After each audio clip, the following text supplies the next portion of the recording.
আমাদের স্বাস্থ্যসাথী আছে, অনেক মেডিকেল কলেজ আছে, মাল্টি সুপার হসপিটাল আছে, প্রায় কয়েক হাজার সুস্বাস্থ্য কেন্দ্র তৈরি হয়েছে, এগুলো সব আছে। মাদার অ্যান্ড চাইল্ড হাব থেকে শুরু করে এমনকি ওয়েটিং হার্ট, যার জন্য ইনস্টিটিউশন ডেলিভারি এখন 99.5 হয়েছে। আগে এটা 58 থেকে 60 ছিল, আমাদের সময় এটা হয়েছে।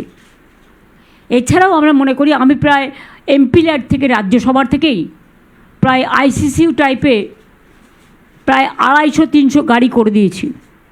এবং এছাড়াও আগে আমি স্বাস্থ্য দপ্তরকে, আমাদের রাজ্যসভার 60 কোটি টাকা করে ওরা পায় বছরে, সেই টাকা থেকে আমরা আরও 300-400 অ্যাম্বুলেন্স করে দিয়েছি।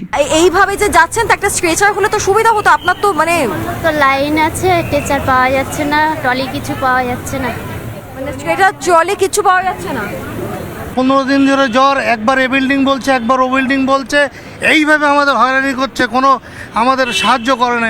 কখন এসছেন আপনারা? আমরা সকাল 6টায় এসছি এখানে। রক্তবমি করছে, এই বিল্ডিং ওই বিল্ডিং ঘোরানো হচ্ছে শুধু। সঠিক পরিষেবা পাচ্ছেন আপনারা? কই পরিষেবা পাচ্ছি কোথায়? সকাল 6টা থেকে ঘুরছি তো। এখনো ট্রিটমেন্ট শুরু হয়নি? না না, ট্রিটমেন্ট শুরু হয়নি।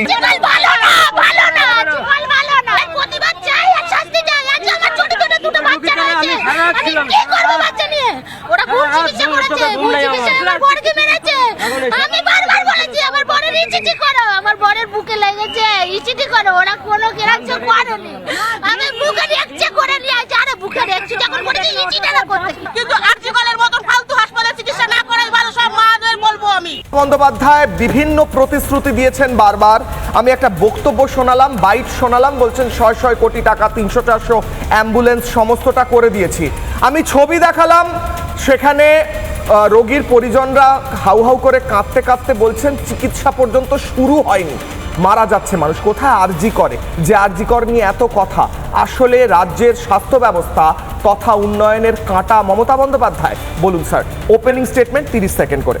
দেখুন, উনি বলেছেন যে পুরো ব্যবস্থাটা করে দিয়েছি, যা করার করে দিয়েছি, কিন্তু সব থেকে গুরুত্বপূর্ণ শব্দটা হচ্ছে করে দিয়েছি না। সব থেকে গুরুত্বপূর্ণ শব্দটা উজ্জ্বল রয়েছে, সেটা হচ্ছে শেষ করে দিয়েছি। স্বাস্থ্য ব্যবস্থা শেষ করে দিয়েছি, এইটা উনি স্পষ্ট করেছেন। আমার বক্তব্য যে দেখুন, মানুষ একটা লিফটে গেছেন, সেখান থেকে বেঁচে ফিরছেন না। এ তো অপারেশন নয়, এ তো অসুস্থ রোগী নয়, যে সিরিয়াস বিষয় রয়েছে তা নয়। তো স্বাভাবিক সুস্থ সবল লোক লিফটে ঢুকে মারা যাচ্ছেন, ডেড বডি হয়ে বেরোচ্ছেন। আমার বক্তব্য যে এখনো পর্যন্ত রাজ্যের স্বাস্থ্যমন্ত্রী, রাজ্যের মুখ্যমন্ত্রী পদত্যাগ করেছেন। সব দায় ওনার, ওনার সমস্ত দায় নিয়ে পদত্যাগ করা উচিত।